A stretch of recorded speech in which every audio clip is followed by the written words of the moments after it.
සුබ දවසක් හැමෝටම. ඔයාලා සියලු දෙනාම අද පිළිගන්නවා සාදරයෙන් ඉලෙක්ට්‍රොනික ක්ලාස්රූම් එකට. තාමත් channel එක subscribe කරපු නැති කෙනෙක් ඉන්නවා නම් පාත subscribe button එක press කරලා subscribe කරන්න. ඒකත් එක්ක තියෙන bell icon එකත් click කරලා all දාගත්තොත් හැමදාම දාන මේ වගේ වීඩියෝ ඔයාලගේ ළඟටම පාසුවෙන් ගෙන්න ගන්න පුළුවන්. ඉතින් ඕගොල්ලෝ මීට කලින් වීඩියෝ එකේදී බැලුවා කොහොමද preamplifier එකක් design කරන්න power amplifier එකට කියලා. preamplifier එකක් කියන්නේ class A type එක amplifier එකක්. ඉතින් මම කිව්වා මේ ඊළඟ වීඩියෝ එකේදී මේ ගැන කියලා දෙනවා කියන එක. ඉතින් ඔයගොල්ලන්ට අද මම මේ simulation එකක් කරලා පෙන්නන. ඒ වගේම මේකේ circuit diagram එකත් ඔයගොල්ලන්ට ගන්න පුළුවන්. මේක මම ගත්තේ ඉතාමත් හොඳ class A හොඳ gain එකක් තියෙන amplifier එකක්. Japan amplifier එකක reverse engineering කරලා තමයි මේක මම design කරේ. ඉතින් මේ හොඳ gain එකක් ගන්න පුළුවන්. හොඳ preamplifier එකක්. මේක ඔයගොල්ලන්ට class AB amplifier එකක් එක්ක ඉතාමත් හොඳින් පාවිච්චි කරන්න හැකියාවක් තියෙනවා. හරි, එහෙමනම් මම මේ circuit එක මුලින් ඉඳලා ඔයගොල්ලන්ට පැහැදිලි කරන්නම්. එතකොට ඔයගොල්ලන්ට මේකේ පේනවා.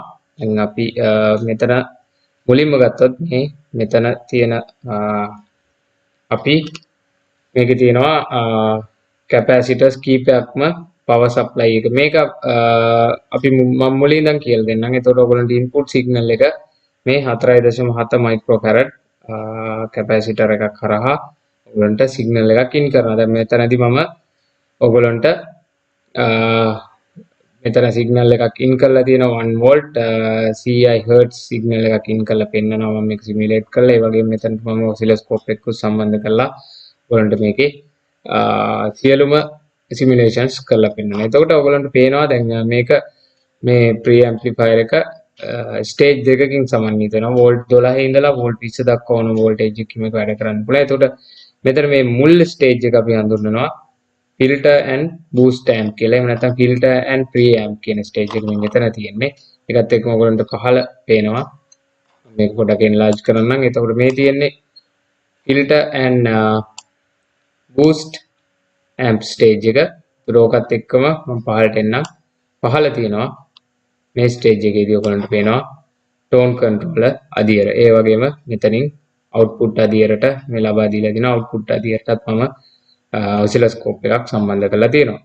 ඒතර ඔයගොල්ලන්ට පේනවා supply එකේ power supply එකේ එහෙම නැත්නම් V අපි මෙතන voltage එකේ power supply එකේ ධනට සම්බන්ධ වෙලා capacitors කීපයක්ම තියෙනවා. එතකොට ඒ capacitors මෙතන 100 microfarad capacitor එක ඊට පස්සේ මෙතනටත් තියෙනවා තව capacitor එකක් non polar capacitor එකක්. ඒ වගේම මෙතන තියෙනවා තව capacitor එකක් electrolytic capacitors. ඊට පස්සේ මෙතන electrolytic 100 microfarad එකක් තියෙනවා. ඉතින් විශේෂයෙන්ම මේ සියලුම capacitors ධනාග්‍රයට සම්බන්ධ කරලා තියෙන්නේ සහ ඒක ඍණාග්‍රයත් එක්ක සම්බන්ධ කරලා තියෙන්නේ input එකේ. එහෙම නැත්නම් අපි කියනවා power supply input එකේදී සිද්ධ වෙන අපි කියනවා noise filter කරන්න. එහෙම නැත්නම් input supply voltage එකේ DC voltage එකේ මොනවා හරි frequency noises આવොත් ඒවා cancellation කරන්න තමයි මේ capacitors අපි පාවිච්චි කරන්නේ electrolytic capacitors. එතකොට මුලින්ම අපි මෙතනට මේ capacitor එක හරහා audio signal එක input කරනවා. එතකොට R1 සහ R2 කියන resistor divider bias එකක් කරා අපි මේ transistor එක bias කරනවා. එතකොට මේකේ විශේෂම කාරණාව තමයි මතක තියාගන්න ඕන මේ preamp එක ගොඩක් හොඳ gain එකක් තියෙනවා. එතකොට මේ Q1 සහ Q2 කියන transistor දෙකක preamp එකක් මුලදී මෙතන මේ stage එකේදී පවත්වා ගන්නවා. එතකොට මෙතන resistor අපි divider bias එකක් යොදලා තියෙනවා resistor divider bias එකක්. එතකොට NPN සහ PNP කියන transistor දෙකක් යොදා ගන්න. එතකොට Q1 සහ Q2 විශේෂම Q1 කියන transistor එක ඔයගොල්ලන්ට යොදා ගන්න පුළුවන් 2SC 1222 කියන transistor එක. නමුත් ඒ transistor එක ඔයගොල්ලන්ට හොයාගන්න බැරි නම් C1815 C945 BC547 වගේ C828 වගේ transistor ඔයගොල්ලන්ට මේක try කරන්න පුළුවන්. නමුත් original design එකේදී කියන්නේ Japan amplifier design එකක්. එහෙම නැත්නම් Japan transistor එකක් amplifier එකේදී මේගොල්ලෝ යොදාගෙන තියෙන්නේ මම මේක reverse engineer screen කරාට පස්සේ ඒගොල්ලෝ යොදාගෙන තිබ්බේ 2SC 1222 කියන transistor එක ඒක NPN ට්‍රාන්සිස්ටර් එක. එතකොට මේ Q2 කියන PNP ට්‍රාන්සිස්ටර් එක ඒගොල්ලෝ දාගෙන තිබ්බේ එකසේ 750. ඉතින් ඔයගොල්ලන්ට මේකට A733 හරි A1015 වගේ PNP ට්‍රාන්සිස්ටරයක් යොදාගන්න පුළුවන්. ඊට පස්සේ මෙතන තියෙන ඊළඟ වැදගත් දේ තමයි ඔයගොල්ලන්ට මේ ට්‍රාන්සිස්ටර් එක අපි බයස් කරලා තියෙනවා වෝල්ටේජ් ඩිවයිඩර් බයස් රෙසිස්ටර්ස් දෙකක් කරහා. එතකොට මේ ට්‍රාන්සිස්ටර් එකේ කලෙක්ටර් එකට ලැබෙන වෝල්ටේජ් එකම තමයි අපි මේ PNP ට්‍රාන්සිස්ටර් එකට බයස් කරන්න යොදාගෙන තියෙන්නේ. ඉතින් හදිසියවත් මේ වගේ අවස්ථාවකට තව දුරටත් ලොකු ඩිස්ටෝර්ෂන් එකක් ඇති වෙන නිසා අපි මෙතනට මේ 4.7k රෙසිස්ටර් එකක් දාලා තියෙනවා. එකෙන් අපිට ඩිස්ටෝර්ෂන් එක එනවා. ඉන්පුට් මේ රෙසිස්ටර් එක හරහා ඉන්පුට් එකේ රෙසිස්ටන්ස් එක වැඩි කරනවා. එතකොට ඩිස්ටෝර්ෂන් වෙනවා නම් එහෙම නැත්නම් බේස් රෙසිස්ටර් එක හරහා ඩිස්ටෝර්ෂන් තව දුරටත් සිදුවෙන එක වළක්ව ගන්න තමයි මේ R5 කියන රෙසිස්ටර් එක අපි යොදලා තියෙන්නේ. ඉතින් ඔයගොල්ලන්ට තවත් එහෙම ඩිස්ටෝර්ෂන් එනවා නම් ඔයගොල්ලන්ට පුළුවන් මෙතන ඉන්පුට් එකට කලින් 5.6 කිලෝ ඕම්ස් වගේ රෙසිස්ටර් එකක් පාවිච්චි කරන්න වොලියම් කන්ට්‍රෝල් එකක් කරා. එතකොට යම් තාක් තැනකදී ඔයගොල්ලන්ට ඒ ඩිස්ටෝර්ෂන් එක මග හරවා ගන්න පුළුවන්. නමුත් 5.6k එකේ අවශ්‍යතාවයක් නැහැ. ඔයගොල්ලෝ මේ සර්කිට් එක අත්දැක බලන්න ඉතාමත් සාර්ථක ප්‍රතිඵල ලබා ගන්න හැකියාවක් තියෙනවා. ඉතින් අපි මෙතනින් ලබා ගන්නවා ඒ කියපු විදිහට filtering and boost amplification stage එක නැත්නම් preamplification stage එක. මෙතන PNP NPN transistor දෙකක් යොදාගන්නේ හොඳ synergetic effect එකක් ගන්න. ඉතින් ඒකත් එක්කම අපි මෙතනින් ඔයගලන්ට පේනවා මේ මෙතනින් අපි ඒ output එක ලබා දෙනවා අපේ ඔසිලොස්කෝප් එකට මම ලබා දෙනවා. ඉතින් එතනදී ඔයගලන්ට බලා ගන්න පුළුවන් ඔසිලොස්කෝප් එකේ කොහොමද වේව් ෆෝම් එක කියලා. ඉතින් අපි මෙතනින් අවුට් කරන අවුට්පුට් එක අපි කෙලින්ම මේ ලබා දෙනවා 2.2 මයික්‍රෝෆැරඩ් කැපැසිටර් එකක් කරහා අපේ ඊළඟ අදියර වන ටෝන් කන්ට්‍රෝලර් අදියර. ඉතින් ටෝන් කන්ට්‍රෝලර් අදියර එහෙම නැත්නම් අපි හඳුන්වනවා ටෝන් කන්ට්‍රෝලර් අදියර ගැන අපි මම ඊළඟට වීඩියෝ සීරීස් එකේ ඊළඟ වීඩියෝ එක සම්පූර්ණයෙන්ම කරන්නේ ටෝන් කන්ට්‍රෝලර් සම්බන්ධයෙන්. ඉතින් ටෝන් කන්ට්‍රෝලර් කියන්නේ අපි දන්නවා filtering stage එක. එහෙම නැත්නම් මෙතනදී අපි පාවිච්චි කරන්නේ කැපැසිටර් සහ රෙසිස්ටර් පාවිච්චි කරපු සරල RC එහෙම නැත්නම් රෙසිස්ටර් කැපැසිටර් ෆිල්ටර් සිස්ටම් එකක්. එහෙම නැත්නම් වෝල්ටේජ් ඩිවයිඩර් බයස් සිස්ටම් එකක්ම තමයි මෙතන පාවිච්චි කරලා තියෙන්නේ. මෙතන මේ හරිය මේ ටෝන් කන්ට්‍රෝලර් ආදියට පසුව තව දුරටත් වර්ධනය කිරීම සඳහා ඉතින් අපි ටෝන් කන්ට්‍රෝලර් ආදියට ගත්තම ඔයගොල්ලන්ට පේනවා මෙතන ඔයගොල්ලෝ 100 කිලෝ ඕම්ස් පොටෙන්ෂියෝමීටර් පාවිච්චි කරන්න. මෙතන 50 කිලෝ ඕම්ස් පොටෙන්ෂියෝමීටර් එකක් පාවිච්චි කරන්න. ඒතකොට මේක හරහා ඔයගොල්ලන්ට පුළුවන් බේස් සහ ට්‍රිබල් පාලනය කරන්න. ඉතින් ඒකෙන් ලබා ගන්න සිග්නල් එකත් වෝල්ටේජ් අපි ඩිවයිඩර් බයස් එකක් කරා මෙතන නැවතත් Q3 කියන NPN ට්‍රාන්සිස්ටර් එක තවදුරටත් වර්ධනය කරලා අපි අවුට්පුට් එක මේ 2.2 මයික්‍රෝෆැරඩ් කැපැසිටර් එක හා අපි ලබා ගන්නවා. විශේෂයෙන්ම මේ 100 මයික්‍රෝෆැරඩ් සහ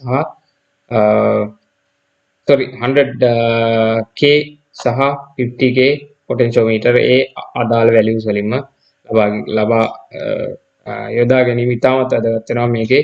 මොකද මේක ෆ්‍රීකවන්සි රෙස්පොන්ස් ඒක නිසා ෆ්‍රීකවන්සි රේන්ජ් එකට ගැලපෙන වොලියම් කන්ට්‍රෝල්ම පාවිච්චි කරන්න. මොකද මේක රිවර්ස් ඉන්ජිනියරින් කරලා බලද්දී ඒ රෙසිස්ටර්ස් දෙක එහෙම නැත්නම් වොලියම් කන්ට්‍රෝලර්ස් දෙක වේරියබල් රෙසිස්ටර්ස් දෙක ඉතාමත් හොඳ සාර්ථක ප්‍රතිඵල ලැබුවා.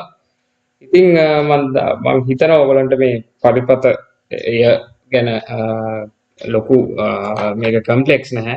ඒක නිසා ඔයගලන්ට අවශ්‍ය සියලුම මිනු මේ අදාළ කොම්පෝනන්ට්ස් වල වැලියුස් දාලා තියෙනවා. හැම කැපැසිටර් එකක්ම ඔයගොල්ලෝ සප්ලයි වෝල්ටේජ් එක 12ක් ලබා දෙනවා නම් 25 volts වත් ලබා දෙන්න වෝල්ට් 20ක් ලබා දෙනවා නම් අඩුම තරමේ ඉලෙක්ට්‍රෝලයිටික් කැපැසිටර් 50 volt කැපැසිටර් විය යුතුයි. අනිත් ඒවා නම් එහෙම විශේෂ වොට් එකක් අවශ්‍ය නැහැ.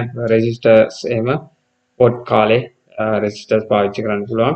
විශේෂයෙන්ම මේකේ තියෙන්නේ ඔයගලන්ට මේ යට තියෙන්නේ ටෝන් කන්ට්‍රෝල් ආදියර මේ තියෙන්නේ ෆිල්ටර් ඇන්ඩ් බූස්ට් ඇම්ප් ආදියර මේ උඩ. හරි දැන් මම ඔයගලන්ට මේක 12 volt සප්ලයි දෙන්නේ මෙතන ප්ලස් එහෙම නැත්නම් ධන අග්‍රය සහ මේ ඍණ අග්‍රය ලෙස අරන් තියෙන්නේ. ඉතින් මම දැන් මේක සිමියුලේට් කරලා ඔයගොල්ලන්ට පෙන්නන්න. දැන් අපි යනවා සිමියුලේෂන් අදියරට මම ප්ලේ කරලා පෙන්නන්න. හරි. දැන් ඔයගොල්ලන්ට පේනවා මේ තියෙන්නේ අපි මේ ඇම්ප්ලිෆයර් එකට ලබා දෙන ඉතා කුඩා ඉන්පුට් සිග්නල් එක.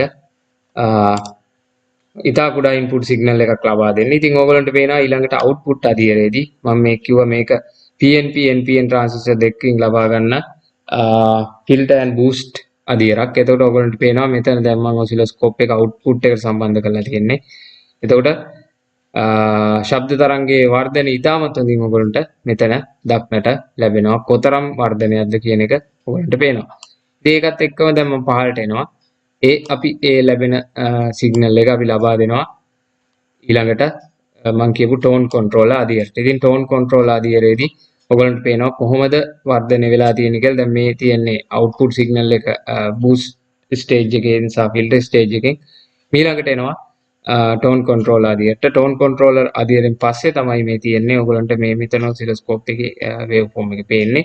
දැන් මම ඔයගොල්ලන්ට මේ වොලියම් කන්ට්‍රෝලර් අඩු වැඩි කරලා කොහොමද වෙන්නේ එහි හඬේ ස්වභාවය ඔයගොල්ලන්ට පැහැදිලි කරලා දෙන්න. දැන් ඔයගොල්ලන්ට පේනවා වේව් ෆෝම් එක යම් තාක් දුරකට වැඩි වුණා. දැන් එන්න ඔයගොල්ලන්ට බලා ගන්න පුළුවන් වේව් ෆෝම් එකේ ස්වභාවය අඩු වෙනවා. ඒ කියන්නේ ට්‍රිබල් සහ බේස් මෙතනින් ඇඩ්ජස්ට් කර ගැනීම හැකියාව තියෙනවා. දැන් ඉතාමත් කුඩායි. දැන් ඔයගොල්ලන්ට මේ කන්ට්‍රෝලර් එක මම නැවතත් මේ කරකවලා පෙන්නන්න වොලියම් කන්ට්‍රෝලර් එක. ඒක කොහොමද ඇඩ්ජස්ට් වෙන්නේ කියලා ඔයාලට පැහැදිලිවම බලා ගන්න පුළුවන් හඬේ එහෙම නැත්නම් ශබ්ද තරංගයේ වෙන වෙනස. ඉතින් මේක හොඳ ගේන් එකක් තියෙන හොඳ ඇම්ප්ලිෆයර් එකක්, හොඳ රීඩිසයින් එකක් සහිතවයි මේක මම රිවර්ස් ඉන්ජිනියරින් කරේ. ඒක නිසා ඔයගොල්ලන්ට මේ ඇම්ප්ලිෆයර් එක කිසිම ප්‍රශ්නයක් නැතුව භාවිතා කරන්න පුළුවන්. ඔයගොල්ලන්ට පේනවා දැන් ඉන්පුට් සිග්නල් එකට සාපේක්ෂව කොහොමද අවුට්පුට් සිග්නල් එකේ තියෙන වෙනස සහ වර්ධනය වීම මේ සිමියුලේෂන් එක හරහා. ඉතින් මම හිතනවා ඔයගොල්ලන්ට අද වීඩියෝ එකෙන් එහෙම නැත්නම් මේ සර්කිට් එක ඔයගොල්ලන්ට අත්දැක බලන්න ඉතාමත් සරලයි. මෙතන තියෙන මේ NPN ट्रांजिस्टर එකත් මම අර කලින් කිව්ව වැලියුස් වලම NPN ट्रांजिस्टर එක පාවිච්චි කරන්න ඉතා හොඳ ප්‍රතිඵල ලබා ගන්න පුළුවන් මේ ඩයග්‍රෑම් එක පාවිච්චි කරලා. ඉතින් මේක ක්ලාස් AB ඇම්ප්ලිෆයර් වලට ඉතාමත් හොඳ ඩයග්‍රෑම් එකක්, හොඳ සර්කිට් එකක්, ඉතා හොඳ උසස් ප්‍රතිඵල ලබා ගන්න හැකියාවක් තියෙනවා. ඉතින් ඔයගොල්ලන්ට මේ ගැන මොන හරි ප්‍රශ්නයක් තියෙනවා නම් පාත කමෙන්ට් සෙක්ෂන් එකේ කමෙන්ට් කරන්න. මම ඔයාලට ඒ සඳහා අවශ්‍ය පිළිතුරු ලබා දෙන්නම්. එවනම් ඊළඟට ටෝන් කන්ට්‍රෝලර් සඳහාම වන වීඩියෝ එකත් එක්ක ඔයගොල්ලන්ට එකතු වෙන්න පුළුවන්. මේ සර්කිට් එකත් ඔයගොල්ලෝ අත්දැක බලලා ඔයගොල්ලන්ට ලැබිච්ච ප්‍රතිඵල මට කමෙන්ට් සෙක්ෂන් එකේ දක්වන්න. එවනම් අපි ඊළඟ වීඩියෝ එකකින් හමු වෙමු. ඔයාලා සියලු දෙනාටම සුබ දවසක්.